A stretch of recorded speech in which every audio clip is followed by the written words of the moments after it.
নমস্কার, টিভি9 বাংলায় স্বাগত। এক নজরে সব খবর, সেরার সেরা রাজ্য দেশ বিদেশের A to Z খবর এবার জেনে নিন চটপট। দেখুন 4:40। আমি মিমি, আমার সঙ্গে রয়েছে তমালিকা। অশনির প্রভাব, ঝড় বৃষ্টিতে বেহাল দক্ষিণবঙ্গ। দক্ষিণা পূবালি বাতাস ঢুকছে দক্ষিণে, ঢুকছে প্রচুর জলীয় বাষ্প। জেরে সকাল থেকেই বৃষ্টি শুরু হয়ে গিয়েছে, ঝোড়ো হাওয়ার দাপট রয়েছে। জনজীবন বিপর্যস্ত। কলকাতা, হাওড়া, 2 চব্বিশ পরগনা, মেদিনীপুর, নদিয়ায় বৃষ্টি। 2 চব্বিশ পরগনাতে হালকা থেকে মাঝারি বৃষ্টিপাতের সম্ভাবনা রয়েছে বলে জানিয়েছে আবহাওয়া দপ্তর। আগামীকাল থেকে বজ্র বিদ্যুৎ সহ ভারী বৃষ্টিপাতের সম্ভাবনা। ইতিমধ্যেই জল জমে ভোগান্তি বহু জায়গায়। আরও শক্তি বেড়েছে অশনির। পুরী থেকে এখন প্রায় 610 কিলোমিটার দূরে রয়েছে ঘূর্ণিঝড়। বিশাখাপত্তনম থেকে দূরত্ব 450 কিলোমিটার। সাধারণ ঘূর্ণিঝড় থেকে তীব্র ঘূর্ণিঝড়ে পরিণত হয়েছে তা, কিন্তু উপকূলের কাছে পৌঁছানোর পর থেকেই শক্তি হারাতে শুরু করবে ঘূর্ণিঝড়। অশনি সংকেতের মধ্যে এমনই সুখবর দিচ্ছে আবহাওয়া দফতর, কিন্তু কোনো ঝুঁকি না নিয়ে বাংলায় আগাম সতর্কতা জারি করেছে প্রশাসন। অশনির ধাক্কা এলে তা সামলাতে কোমর কষে ময়দানে পূর্ব মেদিনীপুর জেলা প্রশাসন। জোর কদমে চলছে মাইকিং। পর্যটকদের সমুদ্রে নামতে মানা করা হয়েছে। সতর্কতা হিসেবে সৈকত শহর ছাড়ছেন বহু পর্যটক। দুপুর থেকেই দীঘায় উত্তাল হতে শুরু করেছে সমুদ্র। কোনো রকম দুর্ঘটনা এড়াতে সমুদ্রে স্নানে বাধা। পর্যটকরা যাতে সমুদ্রে নামতে না পারেন তার জন্য কড়া নজরদারি বিভিন্ন ঘাটে। মৎস্যজীবীদের সমুদ্র যাত্রায় নিষেধাজ্ঞা জারি প্রশাসনের। অশনি সতর্কতা, দুর্যোগ মোকাবিলায় সোমবার জরুরি বৈঠক নবান্নে। মুখ্য সচিবের নেতৃত্বে অশনি মোকাবিলার প্রস্তুতি বৈঠক। বিপর্যয় মোকাবিলা দফতরের সঙ্গে বৈঠক করে ইতিমধ্যেই দক্ষিণবঙ্গের জেলাগুলিতে সতর্কতা জারি নবান্নে। সকাল থেকে ইন্টিগ্রেটেড কন্ট্রোল রুম খোলার নির্দেশ দেওয়া হয়েছে। অশনির জেরে পশ্চিম মেদিনীপুরে মমতার কর্মসূচি পিছিয়ে গেল। পিছল প্রশাসনিক সভা এবং কর্মসূচির দিন। নজরে নবান্নের অশনি সতর্কতায় বৈঠক। অশনি মোকাবিলার জন্য কলকাতা পুরসভা সক্রিয়। মেয়র পরিষদের দায়িত্ব ভাগ করে দিয়েছেন কলকাতার mayor Firhad Hakim. Deputy mayor তথা মেয়র পরিষদ সদস্য অতীন ঘোষকে দেওয়া হয়েছে বড় 1 এবং 2 নম্বরের দায়িত্ব। যাদবপুরের বিধায়ক তথা মেয়র পরিষদ সদস্য দেবব্রত মজুমদারকে দেওয়া হয়েছে বড় 10 এবং বড় 12 দায়িত্ব। তারক সিং পেয়েছেন বড় 13 এবং 14 দায়িত্ব। পুরসভা সূত্রে জানা গিয়েছে, ঘূর্ণিঝড়ের পরিস্থিতি খারাপ হলে মেয়র পরিষদদের বড় অফিসগুলিতে রাত থেকে পরিস্থিতি মোকাবিলা করার নির্দেশ দেওয়া হয়েছে। দিনভর বৃষ্টি। দক্ষিণ চব্বিশ পরগনার কাকদ্বীপ, সাগর, পাথর প্রতিমা, ডায়মন্ড হারবার, কুলপি সহ বিস্তীর্ণ এলাকায় বৃষ্টি আরও বাড়বে বলে আবহাওয়া দফতরের পূর্বাভাস। সুন্দরবনের ঘোড়ামারা ও মৌসুমী দ্বীপের বাসিন্দাদের ত্রাণ শিবিরে সরিয়ে নিয়ে যাওয়ার পরিকল্পনা নিয়েছে প্রশাসন। সকাল থেকেই বকখালি এবং গঙ্গাসাগরের বাসিন্দাদের মাইকে সতর্ক করা হচ্ছে। মৎস্যজীবীদের নিষেধ করা হয়েছে সমুদ্রে যেতে। ইছামতি প্রবল জলোচ্ছ্বাসে কাঁচা বাঁধ ভেঙে গোটা বাড়ি চলে গিয়েছে নদীগর্ভে। বারবার এই ছবি দেখে অশনির সংকেতে আতঙ্কিত সীমান্তের গ্রাম। এর আগে প্রায় সব ঝড়েই বাসিন্দারা দেখেছেন চোখের সামনে সব কেড়ে নিয়েছে নদী। এবারও তাই ঘুম উড়েছে বসিরহাট 1 নম্বর ব্লকের ভারত বাংলাদেশ সীমান্তের শেষ গ্রাম আখারপুরে। কাঁচা বাঁধ ভেঙে পড়ে রয়েছে বহু বছর ধরেই। তারই মধ্যে বয়ে গিয়েছে আমপান, বুলবুল, ফণী, ইয়াসের মতো একাধিক ঘূর্ণিঝড়, কিন্তু বাঁধের মেরামতি এখনো হয়নি। প্রশাসনের আশ্বাসে সার ক্ষোভ গ্রামবাসীদের। বৃষ্টি শুরু হতেই বাড়ছে নদীর জলস্তর। দুশ্চিন্তার কালো মেঘ হিঙ্গলগঞ্জে। কালীতলা, শামশেরনগর, দুলদুলি, যোগেশগঞ্জ, ভান্ডারখালী, বাইলানি এবং বিশপুরে বৃষ্টির সঙ্গে চলছে ঝোড়ো হাওয়া। রূপমারি ও সাহেবখালীতে অশনি সতর্কতায় মাইকিং চলছে। কনকনগর ও মামুদপুর এলাকায় বিদ্যুতের গাড়ি থেকে প্রচার চালানো হচ্ছে। যদিও রায়মঙ্গল, কালিন্দী, গৌরেশ্বর, গোমতী এবং কলাগাছি নদীতে জলস্তর বেড়ে যাওয়ায় দুশ্চিন্তা গ্রাস করছে নদী পাড়ের বাসিন্দাদের। সকাল থেকে দফায় দফায় বৃষ্টি, কিন্তু ওদিকে এখনো মাঠে পড়ে রয়েছে পাকা ধান। বৃষ্টির মধ্যেই তাই মাঠ থেকে ধান তুলে ঝেড়ে গোছানোর যে চেষ্টা, সেই তোড়জোড় ইতিমধ্যে শুরু করে দিয়েছেন ঘাটাল মহকুমার চাষিরা। অশনির দুর্যোগের ফলে চরম ক্ষতির আশঙ্কা। মাঠের ধান এবং খাবারে যে সমস্ত ধান তাও ভিজে গিয়েছে বলে চাষিদের দাবি। তাদের বক্তব্য, ধান সঠিকভাবে না পাকলেও বেশিরভাগ চাষি অর্ধেক পাকা ধান কেটে তুলছে খামারে। ফলে সমস্যায় পড়ছেন তারা, ক্ষতির মুখে পড়বেন বলে আশঙ্কা করছেন চাষিরা। গন্ধেশ্বরী নদী সংস্কারের কাজে হাত লাগালো সেচ দফতর, কিন্তু রোখা যাবে কি বন্যার প্রকোপ? কপালে চিন্তার ভাঁজ বাঁকুড়াবাসী। প্রায় 4 কোটি টাকা খরচ করে নদীর বুকে বড় বড় যন্ত্র নামিয়ে শুরু হয়েছে আবর্জনা তুলে ফেলার কাজ। তবে এলাকার বাসিন্দা থেকে শুরু করে গন্ধেশ্বরী নদী বাঁচাও কমিটির দাবি, বাঁকুড়া শহর লাগোয়া প্রায় 2 কিলোমিটার এলাকায় নদীগর্ভ ভরাট হয়ে গেলেও মাত্র 600 মিটার সংস্কার করা হচ্ছে। কাজ যেভাবে এগোচ্ছে তাতে এবারও বন্যা নিয়ন্ত্রণ কোনোভাবেই সম্ভব নয় বলেই অভিযোগ।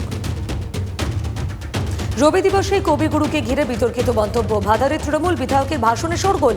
নোবেল দিয়ে অপমান করা হয়েছে রবীন্দ্রনাথ ঠাকুরকে, সেই কারণে ওই নোবেল চুরি করেছে বাংলার ছেলেরা। বিজেপিকে বিদ্যে মজার ছলে দাবি বিধায়ক মানগোবিন্দ অধিকারীর।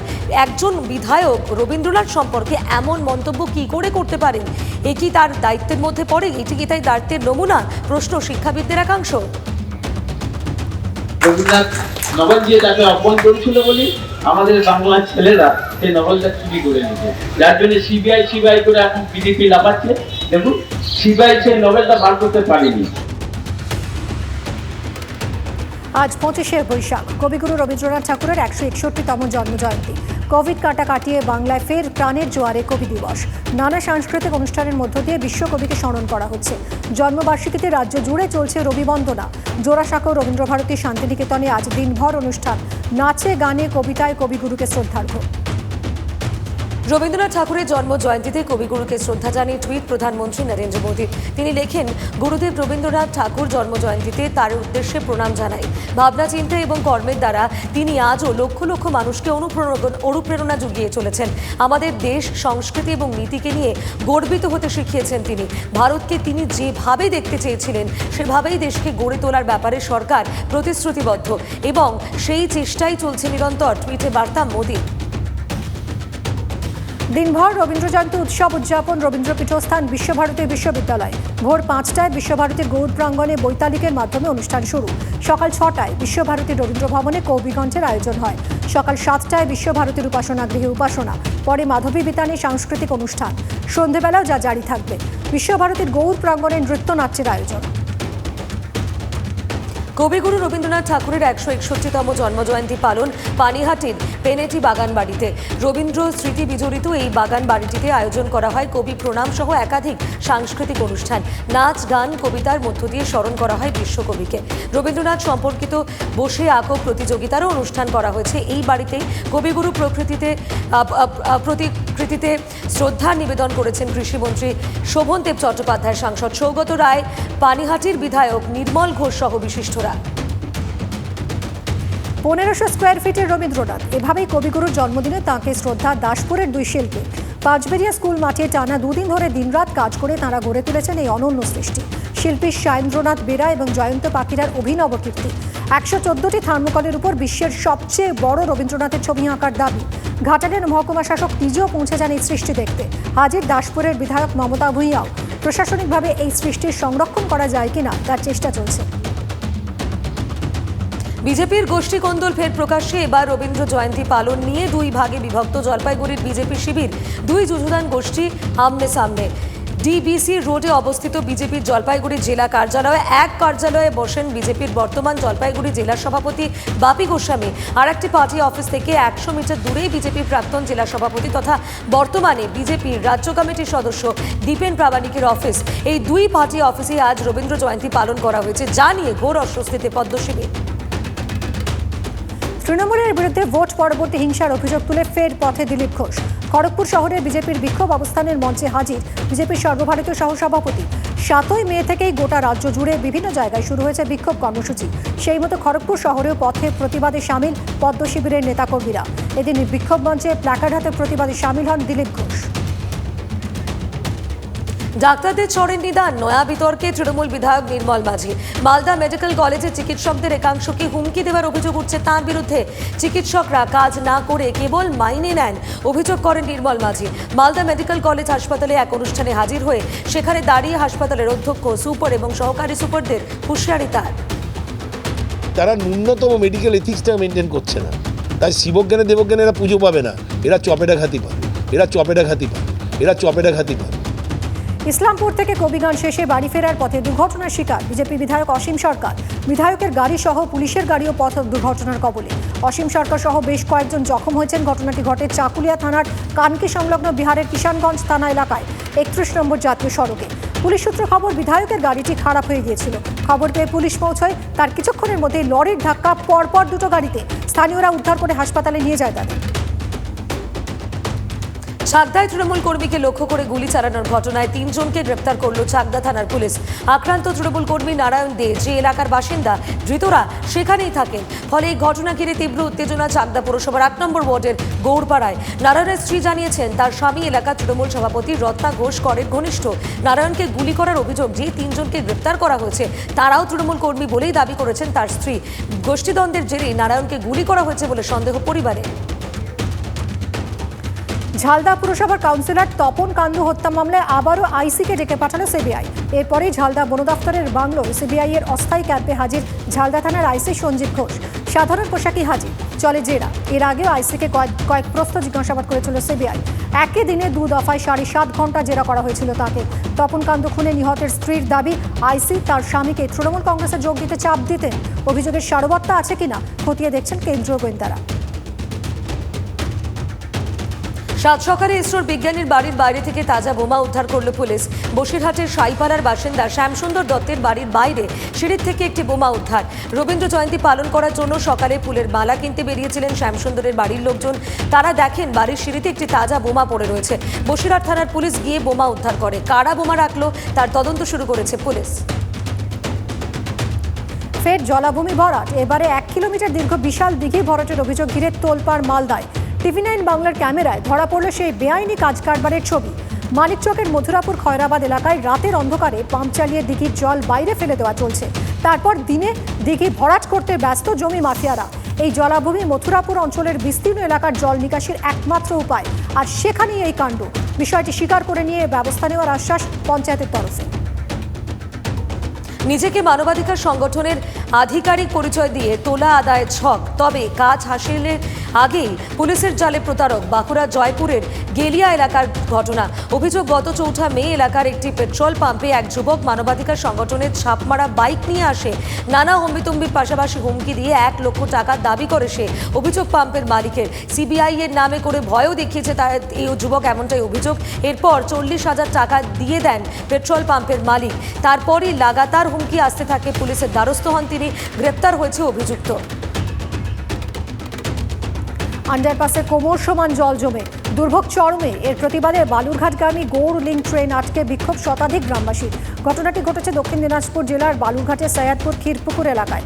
বিক্ষোভকারীদের অভিযোগ, একাধিকবার বলার পরেও রেলের আন্ডারপাসে জমা জল সরানোর ব্যবস্থা করা হচ্ছে না। একটু বৃষ্টি হলেই জল জমে যাচ্ছে। এখানকার রোজকার ব্যাপার। এর ফলে জীবনের ঝুঁকি নিয়ে রেল লাইনের উপর দিয়ে যাতায়াত করতে হচ্ছে মানুষজনকে। রেল অবরোধের খবর পেয়ে ঘটনাস্থলে যায় বালুরঘাট জিআরপি এবং পুলিশ। 1 সপ্তাহের মধ্যেই সমস্যা সমাধানের আশ্বাসের পর ওঠে অবরোধ। মালদার হরিশ্চন্দ্রপুর সদর এলাকায় পানীয় জলের সংকট। কয়েক হাজার পরিবার পানীয় জল পাচ্ছে না বলে অভিযোগ। পানীয় জল নেই হাসপাতালেও। লোকসভা বিধানসভা ভোটে হরিশ্চন্দ্রপুরের যেসব এলাকায় বিজেপি বেশি ভোট পেয়েছে সেসব এলাকাতেই জলের সমস্যা বেশি বলে দাবি করছে স্থানীয়দের একাংশ। কলমপাড়া, মধ্যপাড়া, হাসপাতালপাড়া, বাজারপাড়া, বারোডাঙ্গায় বিজেপি বেশি ভোট পেয়েছে। আর এই সব জায়গাতেই পানীয় জলের তীব্র সংকট।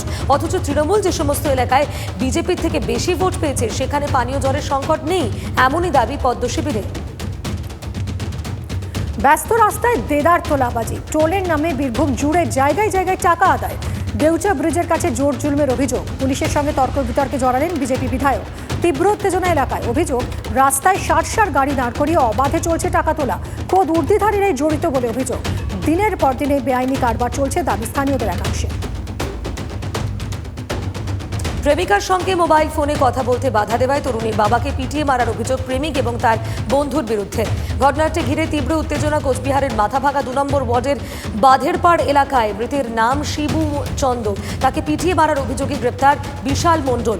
অভিযোগ, প্রেমিকার সঙ্গে ফোনে কথা বলতে না পেরে রাগের মাথায় তরুণীর বাবার ওপর চড়াও হয়ে পিটিয়ে খুন করে বিশাল। ঝাড়গ্রামের জারুলিয়া গ্রামে হাতির হামলায় মৃত্যু এক গ্রামবাসী। তীব্র উত্তেজনা এলাকায়। গ্রামবাসীদের দাবি, গণেশ সিং নামে বছর 50-এর ব্যক্তিকে আছাড় মেরে পা দিয়ে পিষে মারে হাতি। বন দফতরের আধিকারিকরা ঘটনাস্থলে গেলে তাদের ঘিরে তুমুল বিক্ষোভ দেখাতে থাকেন স্থানীয়রা। এর জেরে ঝাড়গ্রাম থানার বিশাল পুলিশ বাহিনী ঘটনাস্থলে পৌঁছয়। বেশ কয়েক ঘন্টা টানাপোড়েনের পর দেহ উদ্ধারে সক্ষম হয় পুলিশ। তবে গ্রামবাসীদের দাবি, হাতির হামলায় ফসলের ক্ষতির পাশাপাশি প্রাণ নিয়েও টানাটানি চলছে। মৃত্যু হচ্ছে মানুষজনের, কিন্তু অভিযোগ কিছুই করছে না বন দফতর। নেশাগ্রস্ত অ্যাম্বুলেন্স চালকের হাতে স্টিয়ারিং, অভিযোগ খাস কলকাতায় জেরে ঘটে গেল দুর্ঘটনা। ন্যাশনাল লাইব্রেরির পিছনের দিকে গেটের সামনে ট্রাফিক সিগন্যালে দাঁড়িয়ে থাকা গাড়িতে ধাক্কা মারে ওই অ্যাম্বুলেন্স। দুর্ঘটনায় জখম চালক সহ 4 জন। অ্যাম্বুলেন্সের চালকের হুঁশ ছিল না বলে অভিযোগ। তাকে ইতিমধ্যেই গ্রেপ্তার করেছে ভবানীপুর থানার পুলিশ। ঘটনাকে ঘিরে এলাকায় ব্যাপক উত্তেজনা। আবারও নিউটাউনে পথ দুর্ঘটনা। সাইকেল আরোহীকে বাঁচাতে গিয়ে নিয়ন্ত্রণ হারিয়ে ডিভাইডারে ধাক্কা লরি। এরপরই রাস্তার মধ্যেই উল্টে যায় খাবার দাবার বোঝাই লরিটি। ঘটনায় আহত হয়েছেন লরি চালক। তাকে স্থানীয় একটি বেসরকারি হাসপাতালে নিয়ে যাওয়া হয়। তদন্ত শুরু করেছে নিউটাউন থানার পুলিশ। বারবার কেন এই ধরনের ঘটনা ঘটছে, কেন রোখা যাচ্ছে না, খতিয়ে দেখা হচ্ছে। জাহাঙ্গীরপুরের পর এবার শাহিনবাগ অবৈধ নির্মাণ ভাঙা নিয়ে ফের ধুমধুমার রাজধানীতে। সিএএ বিরোধী আন্দোলনের স্মৃতি উস্কিয়ে আবারও পুষছে গোটা এলাকা। পুরসভা উচ্ছেদ অভিযানের বিরোধিতা করে বুলডোজারের সামনে দাঁড়িয়ে বিক্ষোভ শাহিনবাগের বাসিন্দাদের। পাট শিল্পে জট নিয়ে দিল্লিতে ত্রিপাক্ষিক বৈঠকে ডাকি পেলেন না অর্জুন সিং। ডাকা হলে ভালো হতো, মন্তব্য বিজেপি সাংসদের। তিনি সমস্ত বিষয়টা জানেন, পাট শিল্পের কি সমস্যা তার জানা, কিন্তু ডাকা হয়নি বলেন অর্জুন। রাজ্যের পাট শিল্পের অবস্থা নিয়ে কিছুদিন ধরেই সরব ব্যারাকপুরের বিজেপি সাংসদ। হিমাচল প্রদেশের বিধানসভায় খালিস্তানি পতাকা ঘিরে উত্তেজনা। শিখ ফর জাস্টিসের বিরুদ্ধে এফআইআর দায়ের। কড়া নিরাপত্তায় মোড়া হিমাচল, সতর্ক বোম ডিসপোজাল ইউনিট। জম্মু কাশ্মীরে কুলগামে নিকেশ 2 জঙ্গি। নিহতরা লস্করে তৈবার সদস্য বলে জানা গিয়েছে। গোপন সূত্রে খবর পেয়ে চিয়ান দেবসর এলাকা ঘিরে তল্লাশি চালায় নিরাপত্তা বাহিনী। আর এতেই এলোপাথারি গুলি ছুটতে থাকে জঙ্গিরা। পাল্টা গুলি চালায় নিরাপত্তা রক্ষীরাও। তাজমহলের বন্ধ থাকা 22টি দরজা খুলতে হবে। যে সত্যিই থাকুক তা প্রকাশ্যে আনতে হবে, এই দাবি জানিয়ে এলাহাবাদ হাইকোর্টে পিটিশন দাখিল। মামলাকারী বিজেপি নেতা রজনীশ সিং। ইউক্রেন রাশিয়া যুদ্ধ পরিস্থিতির মধ্যে রাশিয়ার দেশ জুড়ে বিজয় দিবসের অনুষ্ঠান। মস্কোর রাস্তায় প্যারেড, রুশ সেনার অত্যাধুনিক অস্ত্র, বিমান, ট্যাঙ্কারের প্রদর্শনী। রাশিয়া জুড়ে উৎসবের মেজাজ। ধ্বংসস্তূপে জীবনের খোঁজ। কিউবার হোটেলে বোমা বিস্ফোরণে ঘটনায় ধ্বংসস্তূপের ভিতর থেকে একটি কালো ল্যাব্রাডর কুকুরকে জীবিত বের করে আনলেন উদ্ধারকারীরা। 3 দিন ধ্বংসস্তূপের নিচে আটকে ছিল কুকুরছানাটি।